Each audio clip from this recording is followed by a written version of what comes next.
আমি যদি বলি তোমরা কোনো প্রকার গ্লু, টেপ, স্টাপলার এমনকি কালার পেপার ছাড়া একটা সুন্দর অর্গানাইজার তৈরি করতে পারবে, তাহলে কি তোমরা বললে বিশ্বাস করবে? হ্যাঁ, আজকের ভিডিওতে আমরা no glue, no tape, no stapler একটি সুন্দর অর্গানাইজার তৈরি করব, যেটা কিনা তোমাদের বাসায় থাকা কাগজ দিয়েই তৈরি করতে পারবে। তাহলে চলো কোনো প্রকার দেরি না করে ভিডিওটা স্টার্ট করা যাক। তার জন্য আমাদের নোটবুকের খাতা থেকে আমরা 3টা পেপার ছিঁড়ে নেব। দেখো আমি ছিঁড়ে নিয়েছি, এরকমভাবে 3টা তোমরা ছিঁড়ে নেবে।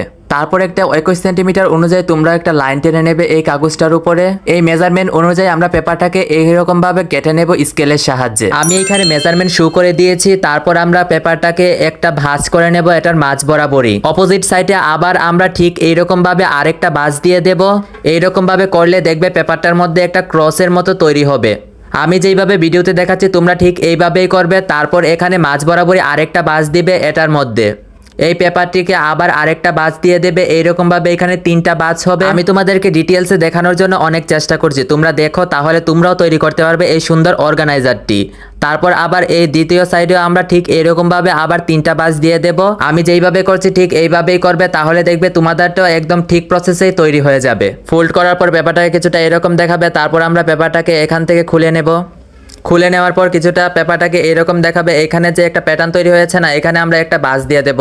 তোমরাও যদি এরকম ভাবে তৈরি করে থাকো তাহলে তোমরা একদম ঠিকভাবে তৈরি করছো। আমার সাথে দেখো আমি কিভাবে তৈরি করছি। অপোজিট সাইডে ঠিক এরকম ভাবে আমরা আবার বাজ করে নেব। আর হ্যাঁ, যারা যারা এখন আমার ভিডিওটাকে লাইক করোনি, এখনই তোমাদের গোলো গোলো হাত দিয়ে আমার চ্যানেলটাকে লাইক এবং সাবস্ক্রাইব করে দাও। দেখো আমি এখানে ওই সেম প্রসেসে আবার এখানে ফোল্ড করে নিয়েছি। তারপর এই একটা ফোল্ডকে আমরা খুলে নেব। খুলে নেওয়ার পর এখনের প্রসেসটা একটু লক্ষ্য করে দেখবে, তা না হলে তোমরা বক্সটা তৈরি করতে পারবে না সুন্দর করে। এখানে আমি যেইভাবে ফোল্ড করছি ঠিক এইভাবে তোমরা ফোল্ড করবে, তাহলে বক্সটা সুন্দর করে তৈরি হবে। দেখো আমি এখানে একটা লাইন অনুযায়ী একটা ভাঁজ দিয়ে নিচ্ছি যাতে এটা সুন্দর করে তৈরি হয়ে যায়। এটাকে ইজি বানানোর জন্য আমরা ভাঁজটা দিয়ে নিলে এটাকে সুন্দর করে ফোল্ড করা যাবে। দেখো আমি এখানে ফোল্ড করে নিয়েছি। তারপর এটাকে এইরকম ভাবে ভেতরের দিকে ইনসাইড করে দেবে, তাহলে একটা সাইড তৈরি হয়ে যাবে। এইরকম ভাবে আমরা দুটোটা সাইডকে একটা পর একটা ইনসাইড করে দেব, তাহলে বক্সটা দেখতে কিছুটা এরকম দেখাবে। আর হ্যাঁ, এইরকম ভাবে আমি 2টা তৈরি করে নিয়েছি। তাহলে আমাদের বক্সের একটা পার্ট তৈরি হয়ে যাবে। তো আমাদের এই অর্গানাইজার বক্সটার মধ্যে অনেকগুলি ছোট ছোট বক্স ছিল না, চলো এটা তৈরি করা যাক। তার জন্য আমি মেজারমেন্ট শো করে দিয়েছিলাম এখানে। তারপর পেপারটাকে একটা কর্নার অনুযায়ী ফোল্ড করে দেবে, আবার অপোজিট কর্নারে ঠিক এইরকম ভাবে আরেকটা ফোল্ড করে দেবে। যদি তোমরা এরকম ভাবে তৈরি করে থাকো তাহলে একদম তোমরা ঠিকভাবে তৈরি করছো। এখন এই প্রসেসটা একটু লক্ষ্য করে দেখো, আমি মাঝ বরাবরই দেখো একটা পেপারকে ফোল্ড করে নিয়েছি। আবার এইরকম ভাবে আমি 4টা কোণাকে এরকম ভাবে ফোল্ড করে দেব। আর হ্যাঁ, তোমরা যারা যারা আমার চ্যানেলটাকে এখনো সাবস্ক্রাইব করোনি এরকম সুন্দর সুন্দর ক্রাফট পাওয়ার জন্য অবশ্যই আমার চ্যানেলটাকে সাবস্ক্রাইব করে রাখো। 4টা কোণাকে ভাঁজ করে নিলে তারপর এটাকে কিছুটা এরকম দেখাবে। তারপর একটা স্কেল নিয়ে এখানে 3 সেন্টিমিটার এবং 6 সেন্টিমিটার একটা দাগ টেনে নেব। তারপর এই অনুযায়ী আমরা এখানে ফোল্ড করে দেব। দেখো আমি কিভাবে করছি, এখানে 3 সেন্টিমিটার অনুযায়ী আমি একটা ভাঁজ দিয়ে দিচ্ছি। তারপর আরেকটা ভাঁজ দিয়ে দেব এখানে। দেখো আমি কিভাবে করছি।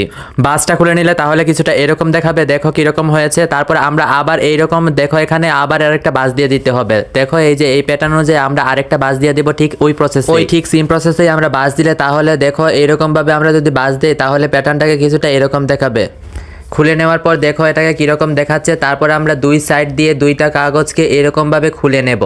খুলে নেওয়ার পর দেখো এখানে যে একটা প্যাটার্ন তৈরি হয়ে গেছে না, এই প্যাটার্ন অনুযায়ী আমরা এখানে একটা আরেকটা বাজ দিয়ে দেব, আবার ওই সাইডে আরেকটা বাজ দিয়ে দেব। যেহেতু আমরা একটা বক্স তৈরি করছি তার জন্য তো আমাদেরকে একটা বক্সের শেপে আনতে হবে। তার জন্য এই প্রসেসটা একটু লক্ষ্য করে দেখো, তাহলে তোমরাও তৈরি করে ফেলতে পারবে। দেখো আমি কিরকম ভাবে করছি। একটা পেপারকে এরকম ভাবে ফোল্ড করে এটাকে ভেতরের দিকে এরকম ভাবে ইনসাইড করে দেবে। ঠিক অপোজিট সাইডে আমরা এরকম ভাবে আবার বক্সটাকে ফোল্ড করে নেব। দেখো প্রথমে এরকম ভাবে করবে, তারপর আরেকটা সাইডকে এরকম ভাবে করে এটাকে ভেতরের দিকে ইনসাইড করে দেবে, তাহলে একটা সুন্দর কিউট একটা বক্স তৈরি হয়ে যাবে। আর দেখো এটা কত কিউট হয়েছে, ছোট্ট একটা হয়েছে তাই না? ঠিক সেম প্রসেসে আমি এইরকম ভাবে 4টা বক্স তৈরি করে নিয়েছি। আর এই 2টা বক্স তৈরি করে নিয়েছিলাম এই 4টা বক্স রাখার জন্য, তাহলে আমাদের বক্সটা সম্পূর্ণ হয়ে যাবে। দেখো আমি কিরকম ভাবে রেখে এখানে দেখছিলাম যে এটা কি ঠিকঠাক ভাবে হয়েছে কিনা। আর দেখো এটা একদম পারফেক্ট হয়েছে।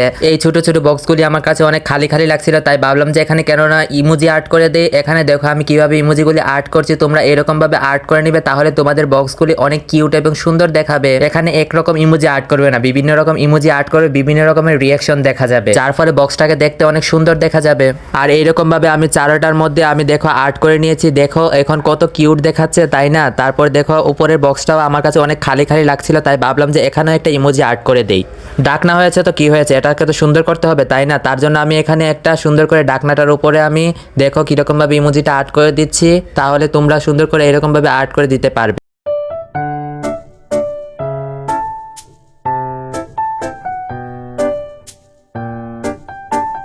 এখানে আর্ট করা শেষ হয়ে গেলে আমি এখানে একটা বু লাগিয়ে নিচ্ছিলাম। তোমরা এটা নাও লাগাতে পারো, আমি বলেছিলাম কোনো গ্লু ইউজ করবো না। আমি এখানে সৌন্দর্যের জন্য একটা গ্লু ইউজ করে নিয়েছি। তারপর আমি সবগুলি বক্সে একটার পর একটা রেখে দেখছিলাম, দেখো এটা কত সুন্দর লাগছে তাই না? চাইলে তোমরা তোমাদের ছোট ছোট জিনিস এটার মধ্যে রেখে দিতে পারো, এবং না হলে তোমাদের বন্ধুকেও এটার মধ্যে গিফট দিয়ে তোমরা রিবন দিয়ে বেঁধে গিফট দিতে পারো। যদি ভিডিওটি ভালো লেগে থাকে লাইক এবং সাবস্ক্রাইব করতে ভুলো না। বাই।